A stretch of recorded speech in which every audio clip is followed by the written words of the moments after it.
저희가 몇몇 그 성경의 인물들을 살펴보았는데, 여러분 성경의 모든 인물들이 형통한 삶을 살고 있는 걸 믿으십니까? 여러분, 갑자기 분이 그런데, 여러분 형통의 개념이 세상적인 형통으로 볼 때는 다 실패자들이에요. 신앙적인 면에서 보면요, 성경의 하나님의 종들은요, 다 영적으로 형통한 길을 걸어간 것을 볼 수가 있죠. 제가 우리 은혜로 목장에다가 제가 지지난주도 쓴 것도 있고 지난주 쓴 것도 있는데, 지지난주에 쓴 것 중에 뭐냐면, 내려놓으니 이보다 더 좋을 수 없다라는 글이었어요. 제가 제 마음을 두 가지로 제가 표현을 했었는데, 여러분 여기 일반적으로 형통하다 그러면요, 형통이 뭐냐면요, 형통 이꼬르 성공의 삶이에요. 성공적인 삶. 이건 굉장히 세속적에서 보는 거죠. 근데 여러분, 그렇다고 우리가 형통을 우리가 거부할 필요 없잖아요. 세상적인 형통을 거부할 필요 없는데, 성경이 말하고 있는 형통이 뭐냐? 성경적인 형통이 뭐냐? 성경적 형통이 여러분, 나와 있는 게 여호수아 1장 9절이죠. 8절이죠. 1장 8절. 말씀을 주야로 묵상하고 기록한 대로 다 지켜 행하라. 그리하면 내 길이 뭐라고 했어요? 내 길이 평탄하리라. 내가 형통하리라 그랬어요. 여러분, 말씀대로 지켜 살면 여러분 문제 없습니까? 말씀대로 살면 자녀들이 다 잘 됩니까? 근데 여기 길이 평탄하다 이게 뭐예요, 여러분? 내가 형통하리라 그 말의 뜻이 뭐예요? 생각해 보니까 이거예요, 여러분. 여러분, 이 세상적인 형통함에서는 성공의 삶을 얘기하지만, 신앙적인 형통을 주님이 말씀하셨던 게 어떤 거냐면요, 네가 영생의 길에 서 있느냐, 영생의 길에 서 있느냐, 생명의 길에 서 있느냐, 이걸로 본다는 겁니다. 여러분, 그러니까 일평생 살아가면서 책 한 권 안 쓰신 분이 계셔요. 목회도 겨우 12명 했는데 그 중에 한 명도 잃어버리신 분도 계셔요. 또 재물로는요, 학위도 없어요. 여러분, 박사학위도 없어요. 학교 다녔다는 증거도 없어요. 세상적으로 볼 때는 그분이 형통한 삶을 살았는가 문제가 되죠, 여러분. 근데 지금 제가 누가 말씀드리는지 아시죠? 우리 예수님이에요, 여러분. 그러면 여기 하나님 아니면 학벌 필요한 건가요? 이거? 예. 세상적인 그런 관점으로 보면요, 그런 좀 이렇게 아이러니가 생긴다는 거죠. 근데 오늘 제가 말씀드리고 싶은 성경의 인물이 형통한 사람이 되었다라고 말씀할 때는요, 어떤 의미가 있냐면요, 하나님과 동행하는 거예요. 하나님과 동행하면서 고난 중에도 기뻐할 줄 알고 영생과 생명의 길로 가고 있으면요, 형통한 삶을 살고 있다는 것을 발견할 수가 있다는 것입니다. 그래서 여러분, 우리가 깨달은 건 뭐냐면 이거예요. 하나님께서는요, 사람을 통해서 일하셔요. 사람을 통해서 일하시는데, 하나님께서는 아까 장로님 말씀한 것처럼 전능하시기 때문에 혼자 힘으로 모든 걸 다 하실 수가 있어요. 근데 굳이 사람을 선택하여서 같이 동역자로 삼으시는데, 이 삼으시는 사람들이 어떤 사람이냐면요, 특출난 사람들이 아니에요. 평범한 사람들이에요. 평범한 사람들. 여러분, 우리가 세상에서는요, 어떤 사람을 원하냐면요, 비범한 사람을 원합니다. 비범한 사람들. 가지고 어떤 목사님들은 설교하실 때 그 비범성을 강조해요. 우리가 세상에서도, 여러분들 들으셨죠? 세상에서도 고지론, 좀 특출나가지고 영향력을 끼치는 사람이 되어라. 그거 방법 맞아요? 틀려요? 맞아요, 그거예요. 정치인들 중에서도 우리 기독교인들이 있어야 되고요. 경제인들, 교수 가운데서도 있어야 되는 거죠. 근데 하나님의 사람들 보니까요, 그렇게 평범한 사람들을 많이 쓰신 거예요. 근데 그 이유가 뭔가를 제가 깨달았어요. 이게 뭐냐면요, 사람이 잘하면 누가 잘한 거예요? 사람이 똑똑해요. 실력이 있어요. 그러면은 사람들은요, 그 사람에 대해서 집중하는 거야. 여러분, 사람은 원래 속성이 그렇게 되어 있어요. 여러분, 한국교회의 교계의 지도자들 보시면요, 제가 어제 기도 시간에 이 말씀 드렸는데, 예수님이 안 보여. 그분만 보여, 그분만. 어느 교회에 예수님이 집회한다고 하면은, 여러분 죄송합니다만, 별로 참석 안 할 거야. 여러분, 진짜 그래요, 여러분. 예수님이 와서 집회한다고 별로 안 갈 거야. 예수님한테 혼날 것만 있으니까 안 가잖아요. 근데, 어느 유명한 목사님이 오신다. 그러면 아마 꽉꽉 들찰 겁니다. 아마 예수님도 인기 없는 설교자였을지도 몰라요. 여러분, 이 평범한 자 생각하는 건 뭐냐면요. 이 사람을 통해서 사람이 드러나는 게 아니에요. 하나님이 드러나는 겁니다. 여러분, 하나님께서 사람을 통해서 일을 하시는데 그 이유가 뭐냐면요. 이 일을 통하여 사람이 드러나는 순간 그 일은 하나님의 일이 아니에요. 사람이 드러나는 순간 그 일은요. 평범한 일상적인 일밖에 안 되는 거죠. 세속적인 일이에요. 근데 이 평범함을 통하여서 하나님이 드러나는 거예요. 이것이 바로 하나님의 일이라는 겁니다. 그래서 하나님께서 우리한테 보여주시는 게 뭐냐면, 인물을 통해서 보여주는 게 뭐냐면, 하나님께서는 사람을 통해서 일을 하시는데 극히 평범한 사람이다. 더 나아가서는 모자란 사람이에요. 모자란 사람들. 결핍이 있는 사람들이에요. 인격에 장애가 있는 사람들이에요. 이걸 통해서 하나님이 나중에 뭐가 드러나냐면 하나님이 위대하시다는 것을 보여주는 겁니다. 이 부분을 깨달아야 돼요. 그래서 여러분, 성경의 모든 인물들은 평범했다는 그런 관점을 가지고서 여러분들이 오늘 우리가 모세를 한번 보려고 합니다. 제가 여러분들 보시면은 그 제목을 영적 저자로 정해놓고 보니까 나중에 아쉬워요. 제목이 이 정도면 좋겠어요. 여기 영웅은 없다. 영웅은 없다. 오직 위대한 하나님만 계시다. 여러분 동의하십니까? 영웅은 없어요, 여러분. 오늘날 사람들은 영웅을 원해요. 난세에는 영웅이 필요로 한다고 하는데, 여러분 성경 곳곳에 유교식 가운데서도 영웅들이 있었죠. 우리 눈에 보일 때. 근데 진짜 영웅은 없어요. 오직 일하시는 하나님, 위대하신 하나님만 보인다는 거죠. 그 하나님이 글을 들어 쓰신다는 거예요. 결과적으로 그분도 유능한 거예요. 하나님 앞에 쓰임 받는 게 얼마나 유능한 겁니까? 자, 여러분들 여기 모세 시대적 배경 한번 보실래요? 한번 보면, 자, 모세는 물에 건지다라는 뜻이다. 모세는 히브리 백성들을 향한 국률한 마음이 있었다. 모세는 동족에 대하여 배신감에 대한 상처가 있다. 동족의 배신감에 대한 상처가 있다. 모세는 하나님의 설득에 기꺼이 순종했다. 기꺼이 순종했나요? 모세는 평범한 사람이었다. 여러분 이 정도만 한번 보시고, 첫 번째 우리 하나님이 일하시는 시기는요, 이런 암흑기가 많아요. 영적 암흑기를 한번 보겠습니다. 여러분 지금 우리 교계도 그렇고 고국교회도 그렇고 이민교회도 그렇고요, 영적 암흑기예요. 가지고 많은 사람들이 어쩌다 이래 됐노라고 말을 하는데요, 저는 어떻게 생각하냐면 하나님이 일하실 때구나. 여러분 이상하게 내노라 하시는 분들 다 무너져가요. 결국은 뭐냐면 사람은 사라지고 하나님만 남겠구나라고 생각이 들어요. 가지고 제가 영국에서 유학했던 그 후배가 그런 얘기를 하는 거예요. 영국 교회가, 제가 질문을 해봤어요. 영국 교회가 큰 건물들이 전부 다 비고, 뭐 젊은이들의 뭐 나이트 클럽이 되고 박물관이 되고 그렇게 되고, 교회가 대영 제국 교회가 다 사라졌다더라. 그랬더니 하는 말이, 그런 관점에서 보면 영국 교회는 몰락한 거 맞대요. 그런 관점에서 보면은. 근데 지금 영국 교회는 어떤 바람이 일어나고 있냐면, 우리가 모르잖아요. 소그룹 교회가 많이 생기기 시작했대요. 아주 가정교회처럼. 초대교회가 액티비티 했던 게 뭐냐면요, 대그룹이 아니에요. 대그룹 하려고 하면 선교사 한 명 보냅시다 그러면요, 추천한 사람도 다 달라. 일이 쉽게 안 돼. 특공대가 아니야. 근데 지금 영국 교회가요, 그분의 말에 다 맞다고 생각 안 듣는 분 뭐냐면, 소그룹에서 그 뜨거움이 있는 걸 아냐는 거야. 소그룹을 통하여서. 지금 교회가, 큰 교회는 다 많이 사라졌지만, 그러나 자그마한 교회들이요, 액티비티하게 그 하나님의 그 초대교회의 그 신앙을 회복하면서 나간다는 거예요. 그러니까 여러분, 큰 건물이 비었다라는 것은 그 관점에서 보면은 영국 교회는 실패했다고 봐요. 근데 한편으로는요, 그 영국 교회가 그게 실패하면서 또 다른 쪽으로는요, 생명력 있는 교회가 탄생하기 시작했다는 것이 그 후배의 유학생활을 하면서 느꼈다는 것을 얘기하더라고요. 근데 저는 그 말도 일리가 있을 것 같아요. 근데 그 발자취를요, 아마 한국 교회가 따라갈 겁니다.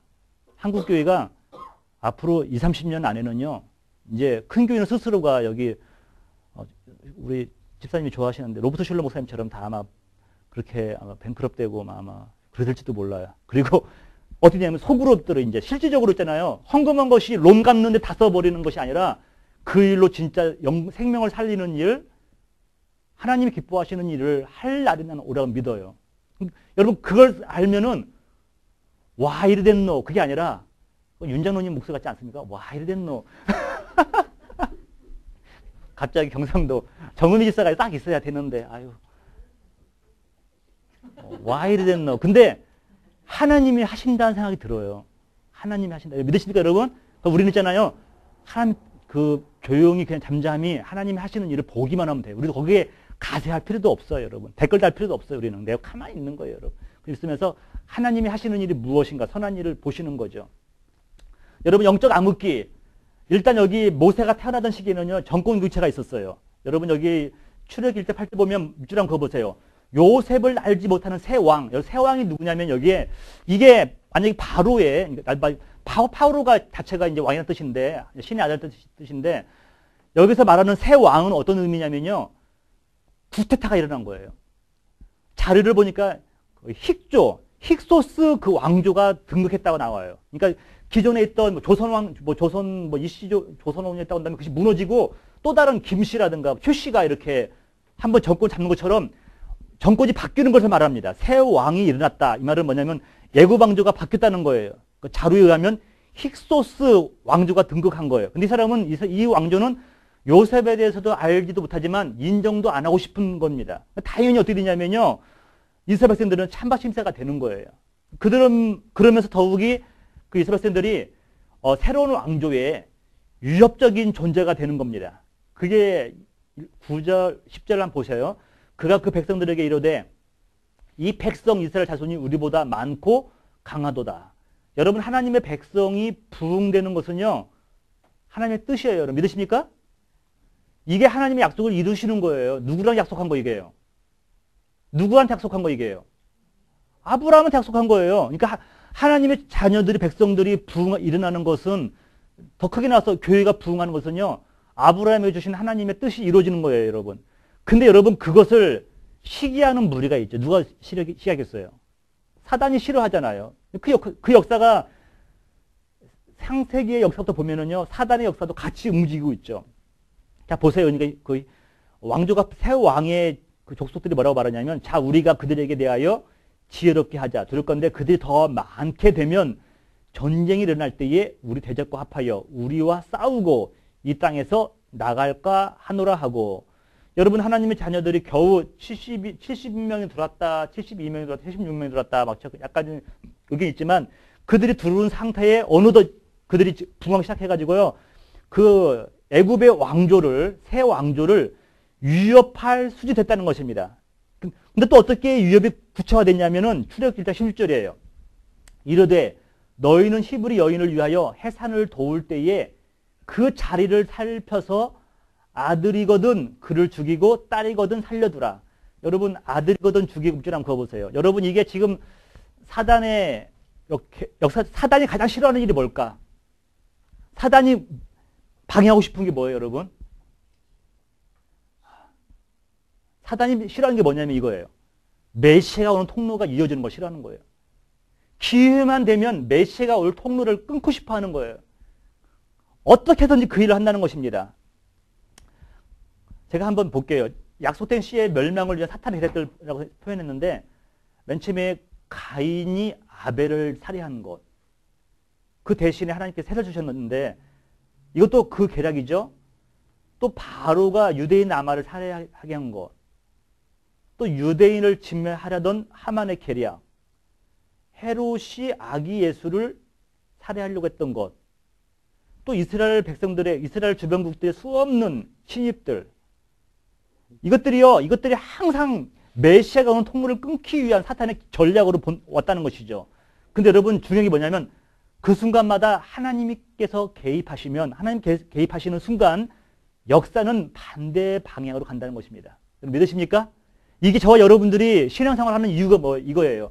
사단은 끊임없이 저와 여러분들을 낙담시키고 넘어뜨리려고 해요. 여러분, 최재성 목사는 낙담 해갔으면은 몇 번 했을까요? 아, 목사님인데 뭐 했겠냐고? 저는 제 아내랑 둘이서 있잖아요. 심각하게, 여보, 당신이 음식 잘하니까 우리 식당 한번 차려볼래? 그런 얘기 했게 안 했게?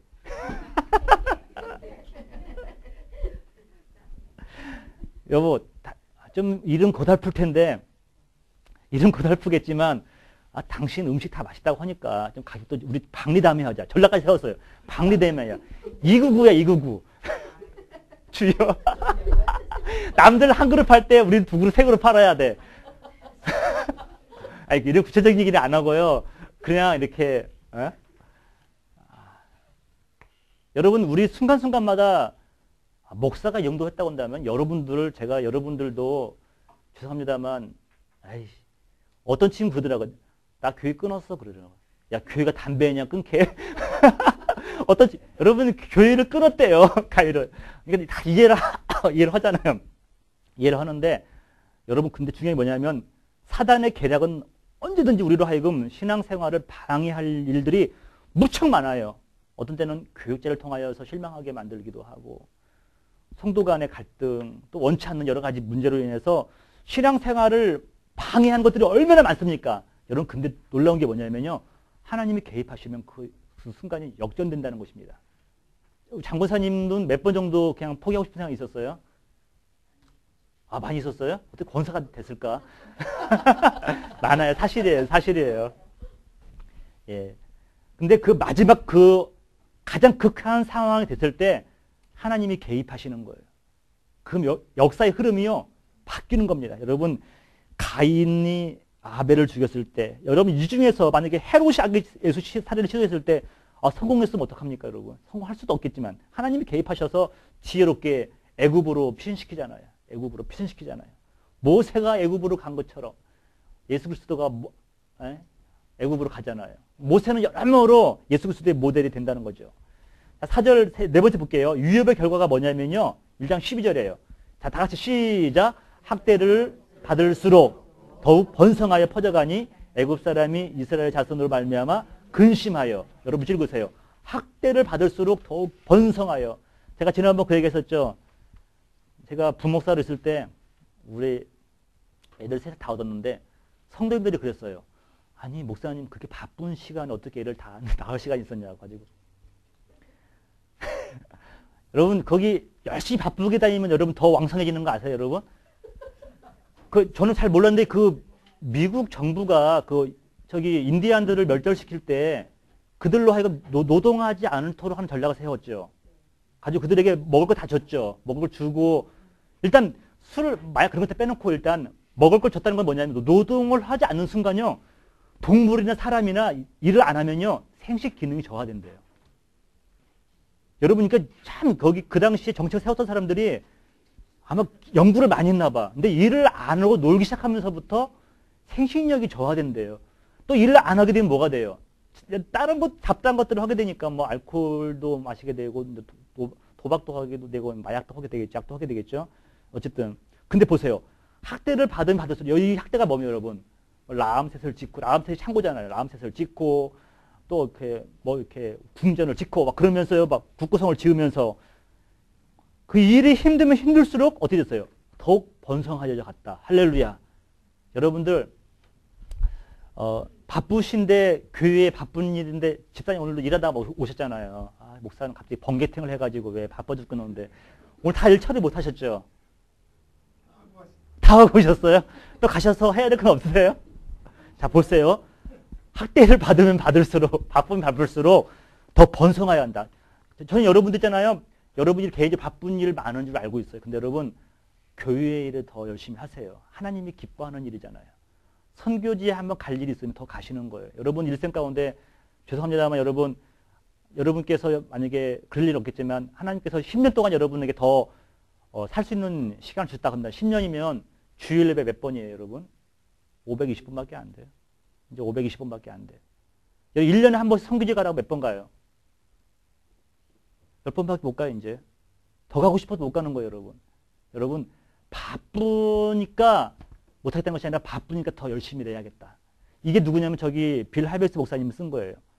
바빠서 더 기도합니다. 아, 바빠 죽겠는데 기도할 시간이 어디 있어요? 목사님 새벽 예배 그런 말 왜 하시냐고 막 그러잖아요. 근데 그 목사님 하는 말이 뭐냐면 바쁘니까 더 기도해야 된다는 거야. 할 일이 얼마나 많아요. 그러니까 바쁘니까 하나님이 개입해야 될 거 아닙니까? 여러분 보세요. 학대를 받을수록 더 번성하겠다. 여러분 혹시 여러분 누가 여러분 주위에 학대를 하잖아요. 영적으로 학대를 하시잖아요. 그러면 여러분 기뻐하십시오. 번성할 일만 남아 있습니다. 예. 여러분 이게 시대적 배경이에요. 이런 아무락시기에 모세가 출생하게 됩니다.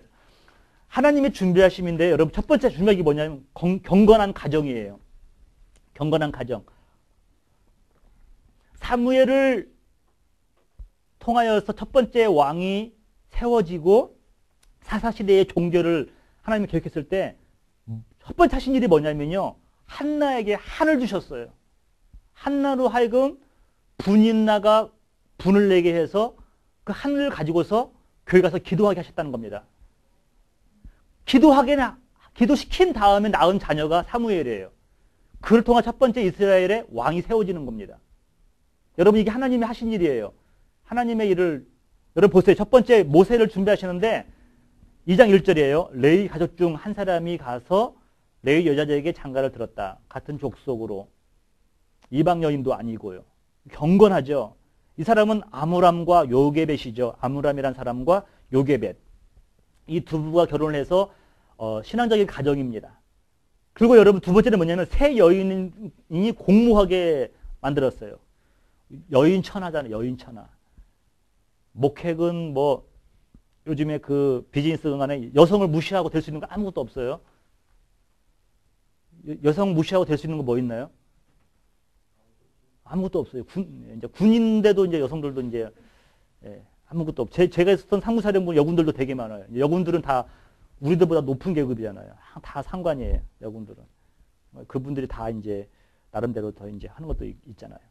이 세 여인이 어떻게 하나님께서 이렇게 준비시켰냐면요. 요게벳 그 어머니죠. 2장 3절 자녀를 사랑하는 마음을 주셔가지고 모성애를 주셔가지고요. 자녀를 포기하지 않는 겁니다. 참 이게 놀라운 게 뭐냐면 아므람 얘기가 없어요. 아빠 얘기는 안 나와요. 아빠는요. 여기서 이렇게 아빠도 물론 안타까운 마음이 있었겠지만 아빠가 주역이 아닌 것 같아요. 엄마가 다 하는 거예요. 더 숨길 수 없게 되면 그를 위하여 갈대 상자를 가져다가 역청과 나무지를 칠하고 아기를 거기 담아 나일강 갈대 사이에 두고 이게 요게벳이 한 일입니다. 두 번째는 뭐냐면 그 모세의 누이 미리암이에요. 미리암은요. 어떻게 자기의 동생이 떠나려 가는데 3개월 된 동생이 떠나려 가는데 어떻게 될 것인가 궁금하기도 하고 어떠한 일이 일어날까 혹시 위급함해지면 자기가 구할 생각도 있었겠죠. 2장 4절에 보니까 그의 누이가 어떻게 되는지를 알려고 멀리 섰더니 여러분 알려 섰다. 여기서 이름이 나왔잖아요. 미리 알다 미리암 알려고 멀리 섰다. 좋은데 안 웃네 별로. 예. 또 여러분 나일강이 얼마나 깁니까? 저 안 가봤는데 나일강이 얼마나 길까요? 예? 많이 길죠. 많이 길어요. 맞아. 많이 길어. 그럼 목욕할 때가 몇 군데나 될까? 이게 지금 새벽일까? 아침일까? 점심일까? 여러분 지금 기가 막히게 하나님께서 일을 하시는 걸 보세요. 여러분들 생각할 때 우연하게 그냥 바로의 공주가 나와서 목욕을 했겠다. 아마도 이 시간은 여러분 사람도 없어질 시간일 것지도 몰라요. 이따 할지라도 여러분 최소한 뭐 반경 얼마에는 다 경비병들이 포위하고 있기 때문에 접근 불가능하겠죠. 여러분 그 타이밍에 요게벳과 미리암과 그 일들이 착착 돌아가면서 맞는 겁니다. 누가 하냐면요. 하나님께서 하시는 일이죠. 모세 출생을 보시고 하나님이 준비하시는 것을 보게 되는 거죠. 여기까지가 이제 모세의 어린 시대를 건다면 그 다음에는 이거예요. 하나님께서 개입을 하시는 거예요. 여러분 하나님이 쓰시려고 하는데 너무나 뭐가 많이 난 사람이에요. 여러분 생각할 때 대통령 한국의 지도자 대통령이요. 가난한 사람이 되었으면 좋겠어요. 부자가 됐으면 좋겠어요. 그냥 중산층이 됐으면 좋겠어요. 누가 됐으면 좋겠어요?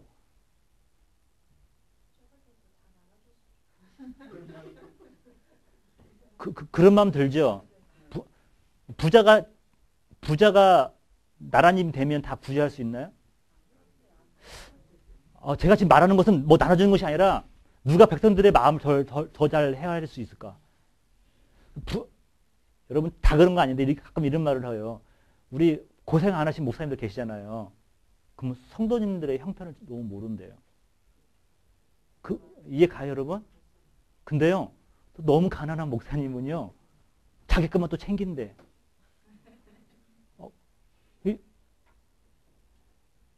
그럼 누구가 좋을까? 가난도 해봤다가, 부자도 해봤다가, 어떡할까?